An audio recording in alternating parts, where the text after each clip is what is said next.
Hello there. How are you tonight? Once upon a slightly damp century, when courtship was measured in crust density and passion was politely discouraged, there existed a realm where love bloomed. Very, very slowly. The exhilarating exchange of turnip carvings and the emotional ambiguity of sitting silently near a well, and who find deep satisfaction in the complex social implications of a shared candle. You will meet lovers who dared not touch, dared not speak, but bravely exchanged glances that lingered for up to 6 sheep rotations. It was a time when men wooed women with ambiguous nods across beet fields, and romantic gestures involved gifting lukewarm porridge or whispering sweet nothings about stable architecture. In this tale, we explore the thrilling heartbeats of mild medieval yearning, the subtle art of handing over embroidered socks. This is not a story for the impatient. It is for those who dream in parchment tones, who snore softly to the rhythm of lute ballads. So settle in, take a deep breath, let history tuck you under its hay-stuffed blanket. The romance may be tepid, the pace glacial, and the customs indecipherably quaint, but by the end, you too may believe in love as it was once practiced, at a distance, in silence, under chaperone supervision.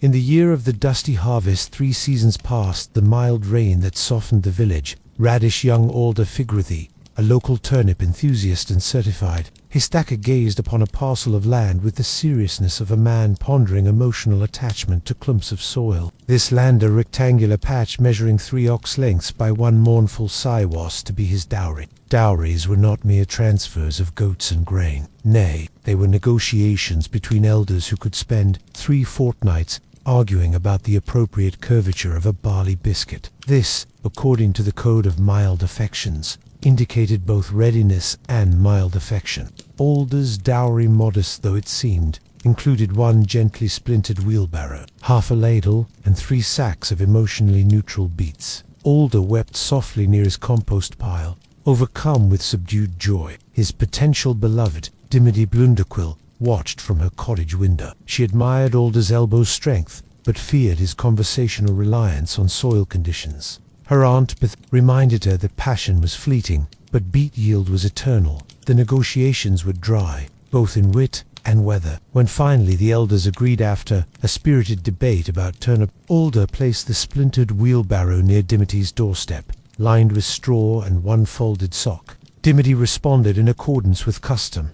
She nodded once, while holding a beet overhead, a gesture signifying, "I accept thy wheelbarrow, though I remain emotionally cautious." And thus, the courtship was begun not with passion, nor poetry, but with root vegetables and reasonable elbow gestures.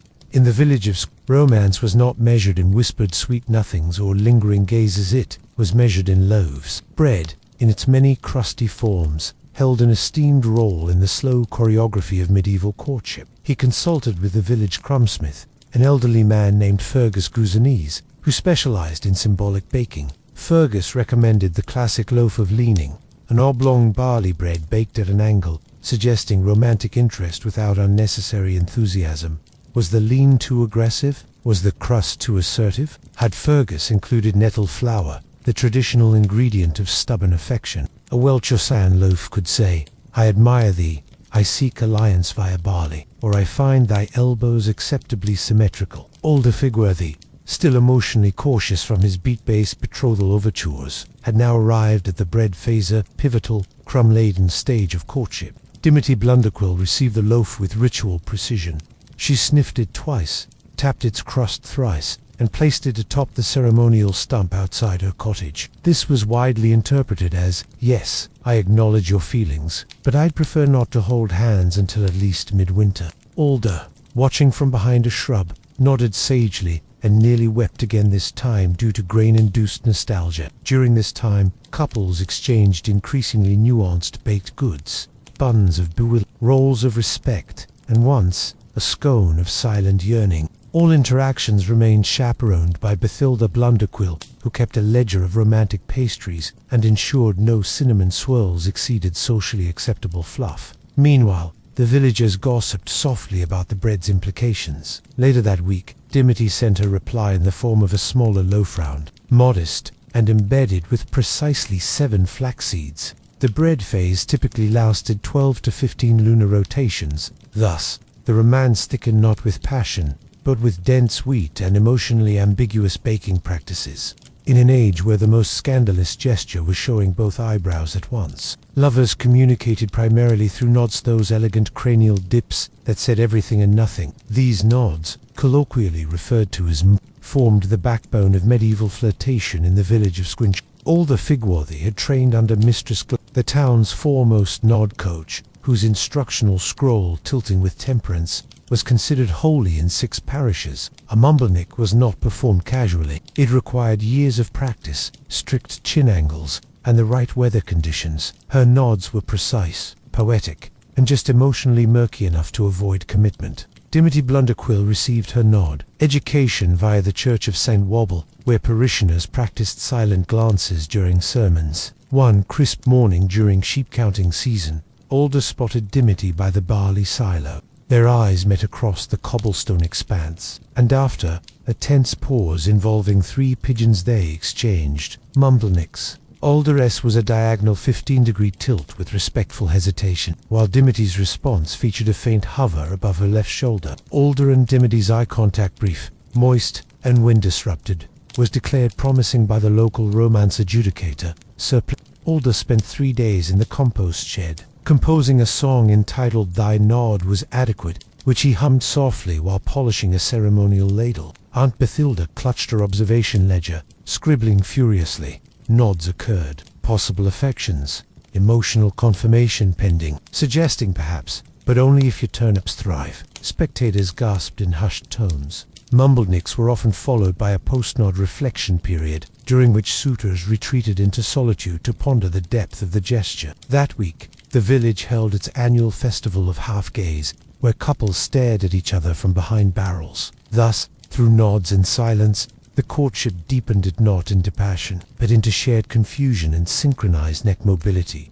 The village of Squinch-on-Wall, though modest in tax revenue and emotional expressiveness, hosted an annual affair known grandly as the Festival of Slight Interest. Here, under canopies stitched from recycled flour sacks, villagers gathered to celebrate the mild joys of barley harvests, goat obedience, and restrained romantic gestures. This ritual, neither graceful nor particularly rhythmic, involved slow stomping, mild hand flutters, and synchronized frowning. At the center of the festival stood the courtship platformer, creaky wooden rectangle elevated 3 turnips high, where couples could stand exactly 18 inches apart and perform the dance of the tempered goose. Dimity Blunderquill arrived with her Aunt Bathilda, wearing a bonnet that suggested both availability and a mild disdain for dairy products. Alder presented Dimity with a ceremonial teaspoon worn, slightly bent, and wrapped in parchment that read, "I find thy presence moderately agreeable." Dimity's eyes widened a fraction of a millimeter, scandalous enthusiasm by village standards. Alder Figworthy prepared earnestly for the festival. His tunic had been re-dyed in wheat fog, a color known for its emotional neutrality. Festival customs dictated that suitors offer tokens before the dance. Their gestures indicated potential fondness, thwarted by fear of joint emotional unraveling. Alder complimented Dimity's oat-drying technique. She in turn admired his use of wealths.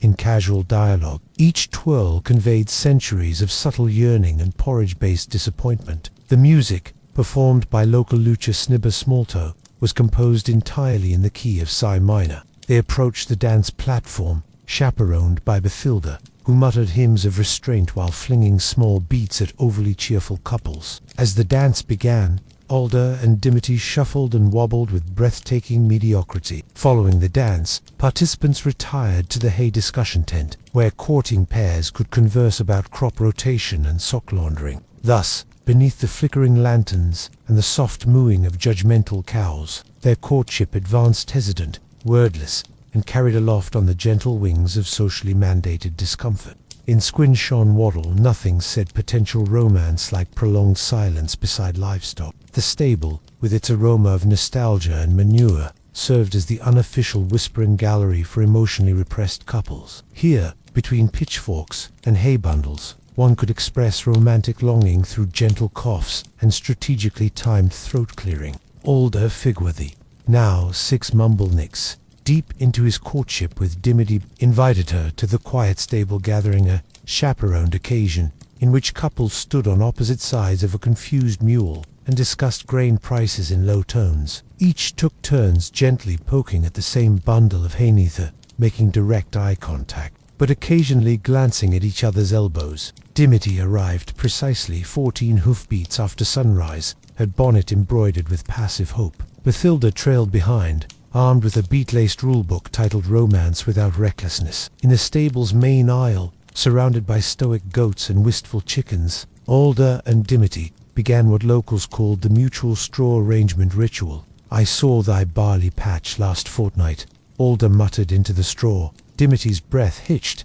It stood adequately. Bathilda scribbled furiously in her ledger, possibly flirtatious agricultural praise. Inside, Alder and Dimity approached the emotional high point of the day, simultaneous stable wall leaning. Together, without touching, they leaned against opposite beams, an act signifying mutual repression and shared architectural trust. Outside, the village bard hummed softly from behind a wheelbarrow, playing a dirge entitled Why Feelings Must Wait. As the sun dipped behind the turnip tower, Alder offered Dimity a small sachet of oats carefully measured to express restrained affection. She accepted it without words, offering a half nod that conveyed everything. "I acknowledged thy gestures and remained cautiously interested." And so, among the murmuring sheep and judgmental hen named Romance tiptoed forward, wrapped in silence, hay dust, and dreams never spoken aloud.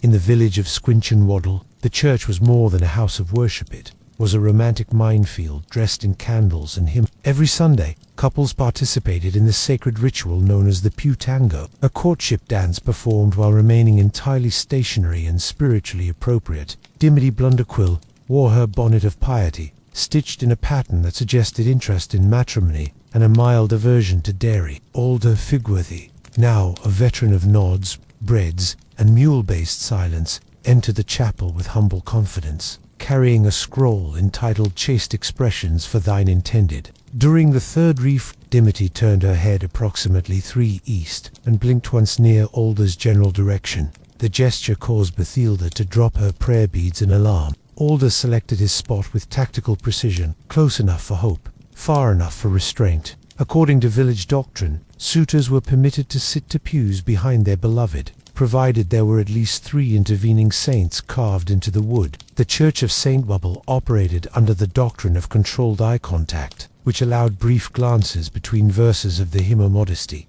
"Thou distant M." Alder's parsnip was particularly firm. Dimity received it without flinching. At this moment, Alder reached beneath the pew and placed a folded parchment addressed to Dimity, containing the verse. Emotions were further stirred during the passing of the parsnips, a local custom wherein each parishioner handed a raw parsnip to their neighbor as a sign of spiritual unity and potential romantic compatibility. Toward the end of the service, the congregation knelt for reflection. "Though thy faith be steadfast and thy bonnet grand, I hope to stand beside thee and beat." Dimity tucked the note into her hymnal without expression, then adjusted her bonnet in a way that quietly suggested the possibility of future cope farming. And so, beneath stained glass and distant mooing, their romance creaked forward divinely slow, meticulously chaperoned, and lit by the flickering flame of ecclesiastical yearning.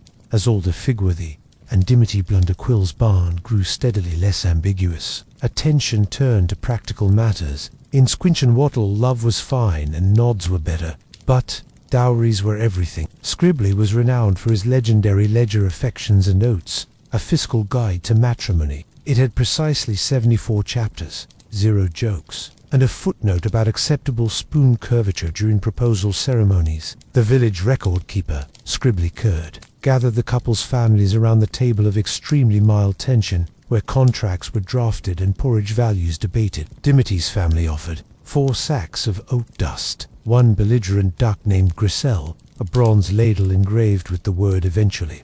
Alder's contribution included half a barn, 2 jars of beet-based wallpaper paste. This led to an extended debate about whether Gristle the duck could be considered emotionally supportive or simply feathered chaos, a solemn agreement to sing once a year during turnip harvest. Dimity expressed concern that oat inflation might delay them. A celebratory spoon-dropping ceremony was held, followed by mild humming and 2 claps from the audience. Alder reassured her with a 3-sentence monologue on the enduring value of emotional turnip. These assets were then subjected to the porridge tax adjustment, a complex series of calculations based on haute quality, emotional sincerity, and whether the ladle's engraving was sufficiently poetic. This year, the porridge tax was unusually high due to the great spoon shortage, causing Alder to negotiate on the inclusion of sentimental peas. Dimity's aunt Bathalodan, acting as romance auditor general, demanded all dowry items be weighed, sniffed, and discussed for 3 evenings. Meanwhile, Alder and Dimity retreated to the edge of the barley field to contemplate their futures seated 6 feet apart, communicating via whisper chains through a board goat named Pus. Finally, after 46 scrolls of paperwork and 1 intense parsnip review, the dowry was approved by the village elders. Thus, their courtship reached a pivotal phase, no longer just nods and bread, but signed parchment, oath-based commitment, and one very confused duck. It was during the season of slight gusts that the windmill of Squinch and Waddle began turning again, perhaps from wind, perhaps from unresolved romantic tension. Positioned near the field of emotionally ambivalent turnips, the windmill had long been a symbol of measured chaos and moderately flirtatious grain grinding. Dimity Blunderquill arrived one morning with a small sack of barley and a heart brimming with mild confusion. She'd heard whispers. Alder Figworthy had been seen near the windmill late at night, alone, possibly humming. Naturally, Bathilda launched a moral investigation involving 2 lanterns, 1 confused duck,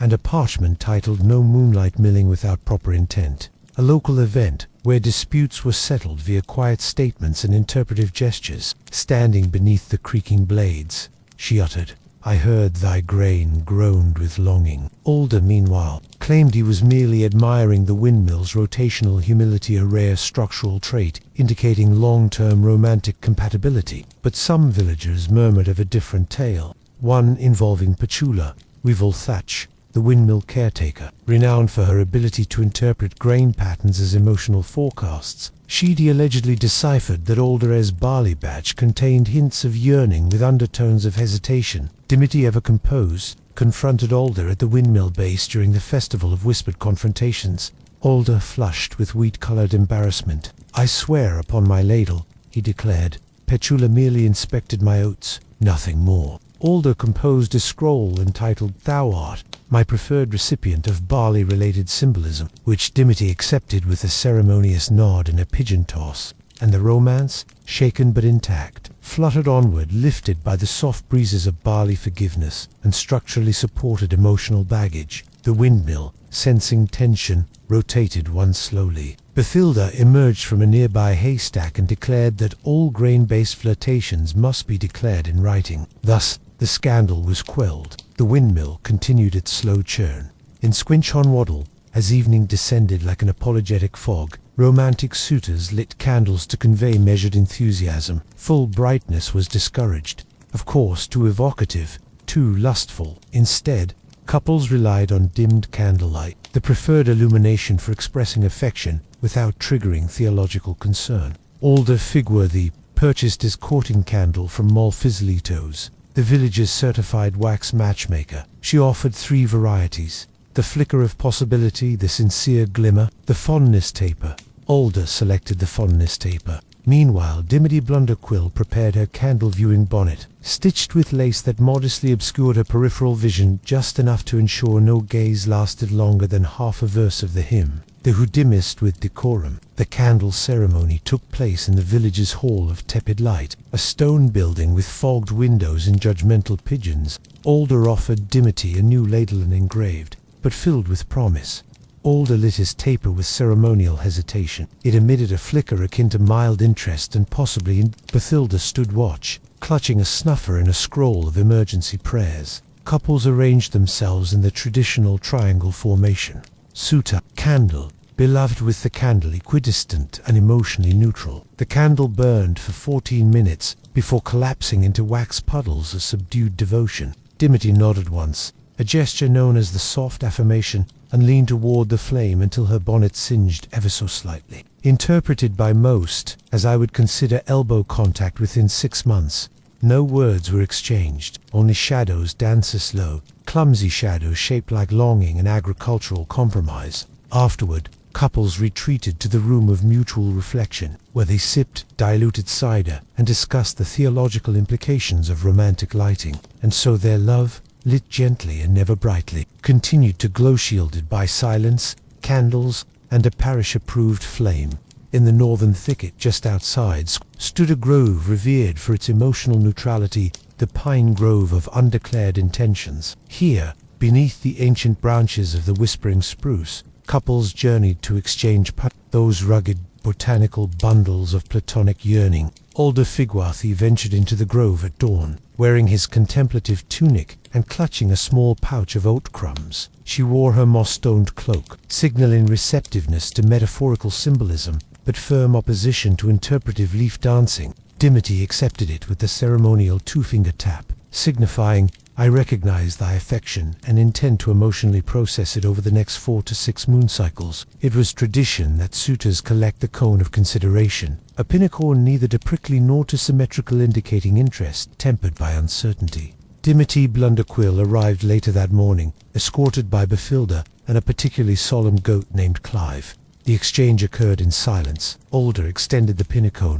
freshly waxed and lightly perfumed with beet essence. Their love tactile, quiet, prickly, grew not through declarations or embrace, but through mutual admiration of forest debris. Bathilda noted the pincon's girth in her ledger, scribbling moderately weighted, emotionally ambiguous, possibly hopeful. Nearby, woodland birds sang the traditional courtship tune, "Thy bark is true though thy feelings hide," while squirrels staged a reenactment of unrequited affection as interpreted through acorn placement. Later that day, Dimity returned a pinnacone of her own, smaller, with a slight lean and 3 deliberate dents. Village law held that the 3-dent cone expressed mild acceptance, conditional on future beech yield and parchment compatibility. Thus, the two stood among trees, exchanging pine cones and unspeakable hopes.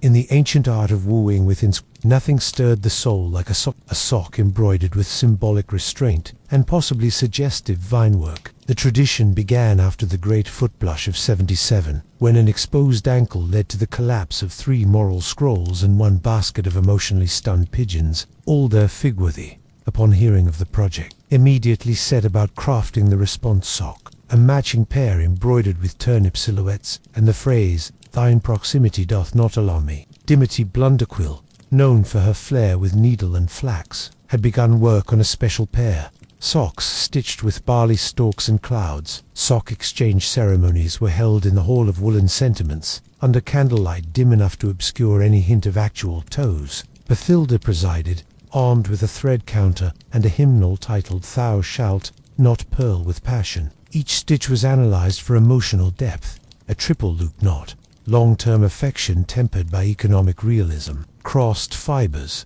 romantic tension, possibly unresolved goat conflict, metallic thread, unseemly enthusiasm, punishable by interpretive sneezing. Dimity's barley stitching had formed a subtle heart shape and intentional, yet scandalously sweet. A goat bleated softly in approval. Alder's turnip thread had frayed near the toe, interpreted by the romance adjudicator as vulnerability and mild emotional peeling. When the socks were finally unveiled, a hush fell across the congregation. They stood in silence, each holding 1 sock, then placed them atop the ceremonial sock shelf, facing east toward the fields where their courtship had first begun. Thus, through embroidery and orthotic symbolism, their romance took another tender step forward, gently swaddled in wool and woven with the threads of dignified desire. In Squinchonwaddle, no romance flourished without the sacred oversight of a qualified chaperone, and none were more qualified than Bathilda Blunderquill, the matriarchal hawk of subtle restraint. She could detect romantic tension in a blink,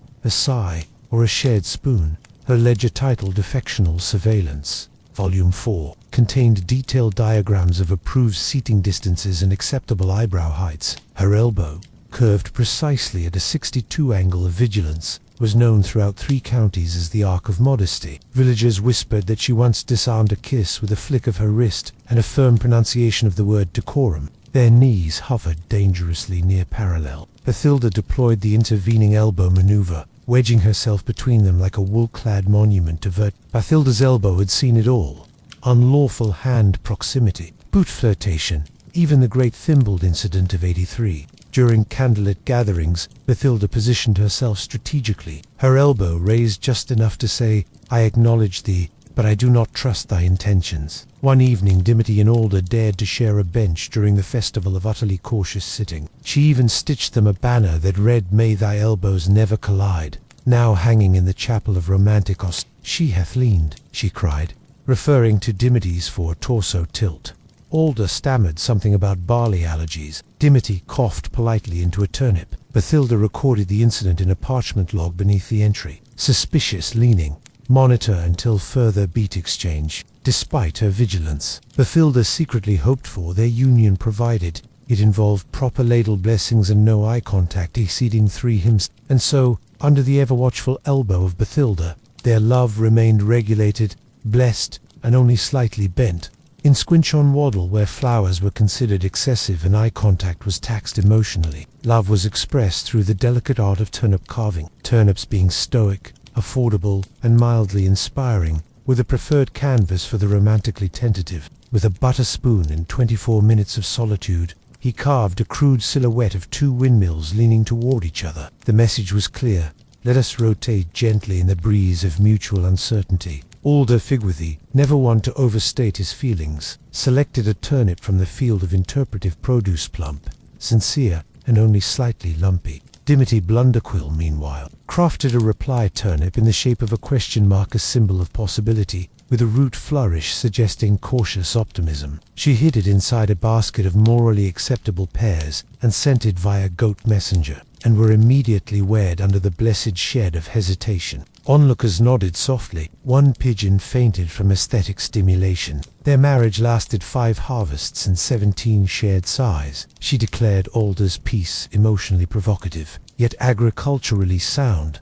and deemed Dimity's philosophically flirtatious. Bathilda intercepted both carvings, of course examining them for inappropriate curves or excessive sprout. Turnip carvings weren't new. Local legends spoke of the Great Tuber Declaration, when 2 star-crossed lovers carved matching owls into their vegetables following tradition. Alder and Dimity placed their carvings on the ledge of romantic symbolism, a mossy wall near the chapel, where courting veggies slowly soft in the sun. Thus, love bloomed once again, not in roses or sonnets, but in carved tubers and the sweet starchy silence between hesitant hearts.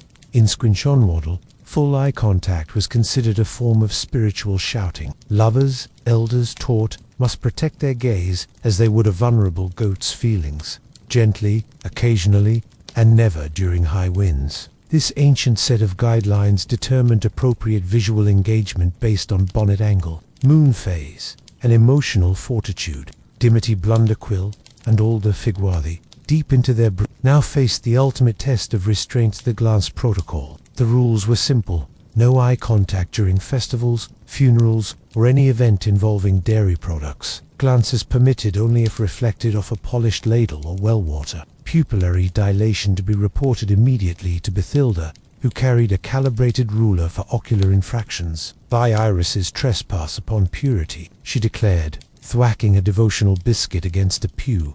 I looked not at her, but through her. Via metaphor, surely. Her eyes briefly met Alder's across a ripple in the water, an act so scandalous the local pigeon stopped cooing in protest. One Thursday, during the monthly sit-and-by-the-well ceremony, Dimity dared a direct glance. Bathilda, present as always, deployed the curtain of modesty, a hands-on screen depicting saints and barley field. Buffer further retinal intimacy. Alder defended himself valiantly. Love bloomed in peripheral vision, foot shadows, and facial outlines glimpsed through oat steam. Dimity scribbled a note using her gaze-cancelling quill, which read, I acknowledge thine optical courage, but propose we squint.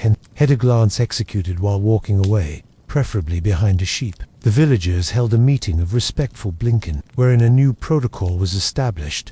Lovers could exchange glimpses of the turned. Thus, their romance continued not by meeting eyes, but by respecting the sacred void between them. When courtship in Squinch-on-Waddle reached a point too emotionally fraught for bread loaves, or couples took to the haylofts separately, of course do perform ballads of tentative affection. These tunes, composed with cautious breath and considerable straw interference, formed a genre known locally as platonic crooning. Alder Figworthy brought his lute, tuned meticulously to Si minor, and prepared to sing.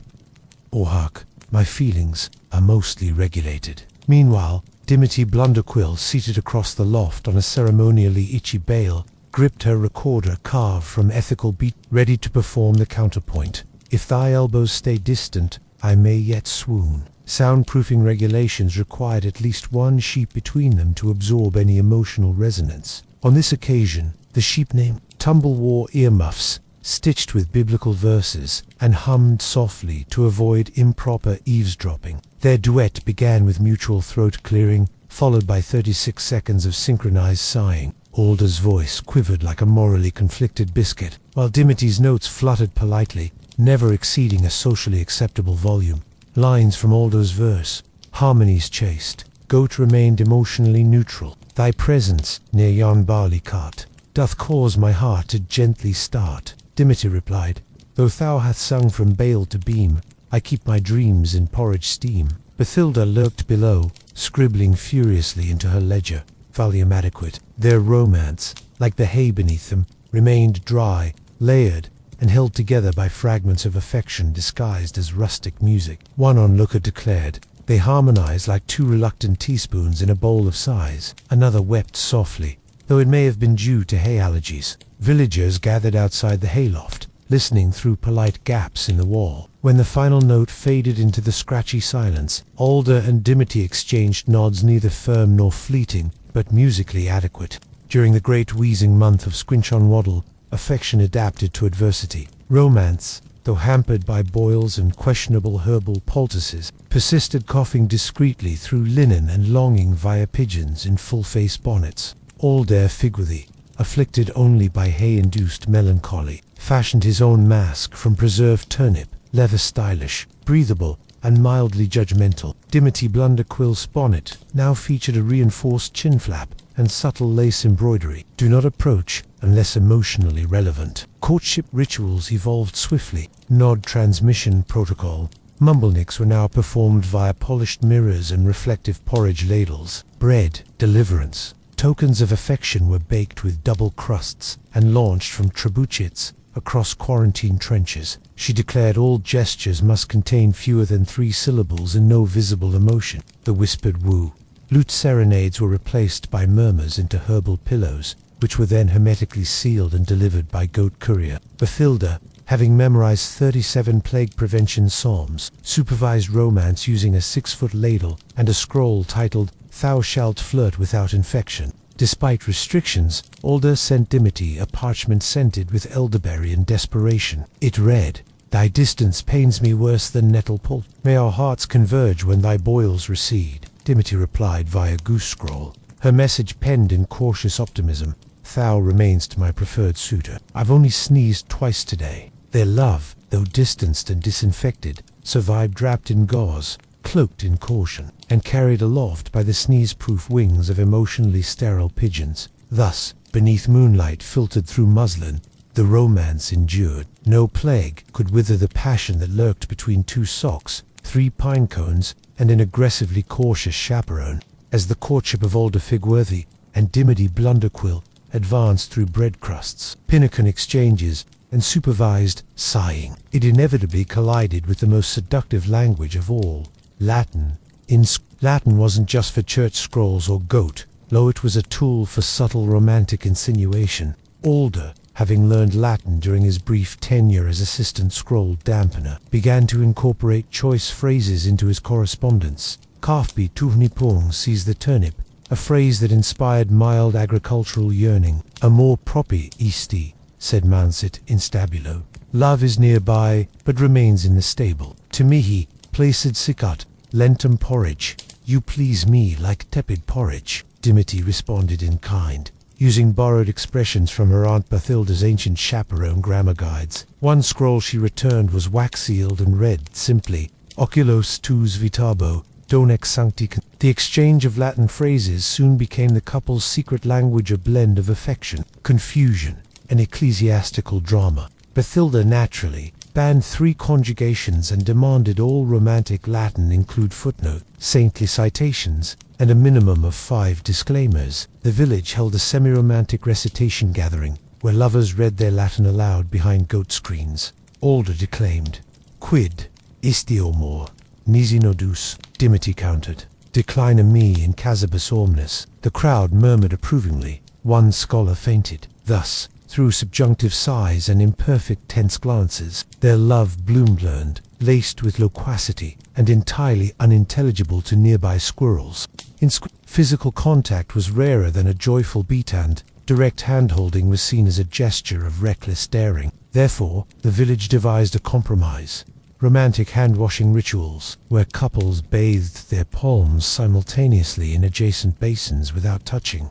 It was intimate, but approved by 3 clerics and a solemn duck. Bathilda, naturally, codified the process in her scroll on hygiene and the heart, Soap Without Sin, which mandated that all basins be separated by at least one ceremonial ladle, filled with oat water, infused with emotional restraint. The water rippled not boldly, but just enough to suggest romantic turbulence beneath a surface of propriety, decorated with turnip carvings to ward off sudden excitement. Older Figuade arrived first at the basin pavilion, sleeves rolled with practiced caution. Dimity Blunderquill joined, her gloves stitched with the phrase, "Sanitize before sentiment." They approached the basins, each engraved with pastoral scenes. Sheep gazing modestly and windmills whispering agricultural secrets. Outside, onlookers threw rose petals woven from hay fibers and whispered, their wrists seem aligned in destiny. With precise choreography, they dipped their hands into the lukewarm oat infusion. They scrubbed slowly.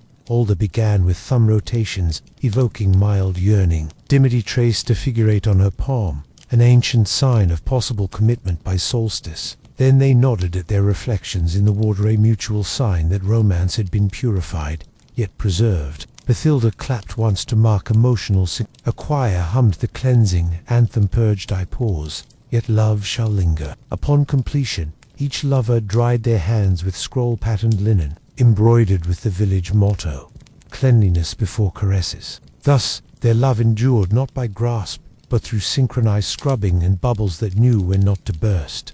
Among the romance customs of few were more sacred or unexpectedly turbulent than the tradition of When 2 suitors reached phase 17 of the courtship sequence, they were permitted to share temporary custody of a single Gotan act, tantamount to soul pledging. Alda Figuade, eager to solidify their bond, nominated his prize goat, Fribble, known for emotional sensitivity and an unfortunate habit of fainting during thunderstorms. Dimity Blunderquill proposed the goat exchange during the Council of Mooing approval, held every second Tuesday beneath the church's passive livestock mural. The goat contract, officiated by Bathilda and notarized using turnip ink, included shared brushing duties every 5th hour, alternating oat dispersal based on lunar gravity, permission to whisper feelings to the goat, provided it doesn't react judgmentally. Fribble, sensing the significance, trotted proudly between the lovers, with a ribbon around his middle and a mysterious gleam in his left eye. Dimity fed him beats with restrained tenderness. Alda sang softly from the ballad of bilateral barnyard love,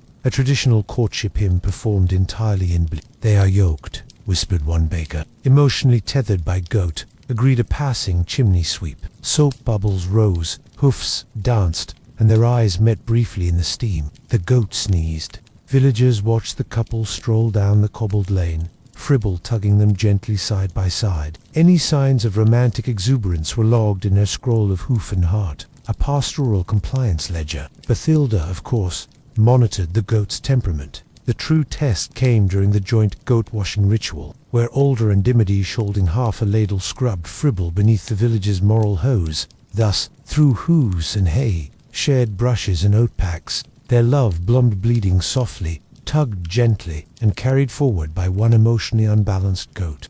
As every sensible courtship in Squinchenwaddle did, the romantic journey of Dimity Figworthy arrived at its final prenuptial rite, the mutually agreed silence. Under the moon, this ancient tradition was founded after a loud declaration of love once frightened a flock of clergy geese, prompting the village to develop quieter alternatives. The ritual took place at the Well of Reflective Hesitation, where moonlight draped the cobblestones in subdued emotional possibility. Couples would gather precisely 12 feet apart and engage in what villagers called lunar stillnessa, practice requiring complete quiet, synchronized ankle posture, and the ability to interpret reflective water nods. Dimity arrived with her bonnet of contemplative shadow, stitched with the phrase, "I am present but unspoken." Alder wore his silent sash, a ribbon that muffled the sound of enthusiastic exhalation. Bathilda, of course, a fit armed with a glow stick made of saintly turnips, and a scroll titled Volume Control for Courting Souls. They stood Dimity on the east edge, Alder on the west, gazing into the same well. Their reflections shimmered uncertainly, occasionally overlapped, and once formed a vaguely heart-shaped puddle before dissolving into ambiguous ripples. According to custom, the silence was divided into emotional chapters. Minute 1, mutual acceptance of atmospheric pressure. Minute, recollection of shared bread and turnip carvings. Minute 3, eye contact via moonshadow, permitted only through peripherally squinted glances. Nor fanfare, boot in silence, moonlight, and the gentle wobble of devotion. A sheep bleated out of place and was gently escorted from the premises. She accepted without speaking, placing it beside her pinnacone of platonic trust. Their fingers did not touch. Their souls quietly applauded. Minute 4, gut-related memories. Minute 5, the unspoken promise, performed via mirrored blinking and synchronized sighing. Bathilda wept silently. Pigeons cooed in minor key. When the ceremony ended, Alder offered Dimity a moon-warmed ladle, and thus, beneath the gaze of indifferent constellations and the approving nod of nocturnal beetles, their love was sealed not with flourish. And so, as the beat moon rises over Squinch and Waddle and the ladles gently clink in emotional farewell, our tale folds its woolen wings and settles into slumber. The bread has been broken, the socks embroidered, the goats borrowed with loving restraint. Words were whispered, nods exchanged, and parsnip-scented silence embraced the hearts of Dimity and Alder like a morally approved blanket. Let the pigeons coo one final lullaby. Let Bathilda close her ledger and rest her elbow. Let the windmill yawn. And as your eyes grow heavy, remember, in the quiet corners of every stable, beneath every flickering turnip lamp, there may be love and slightly root vegetable-themed just, waiting to nod in your general direction. Sleep soundly, storyteller. The goats shall guard your dreams.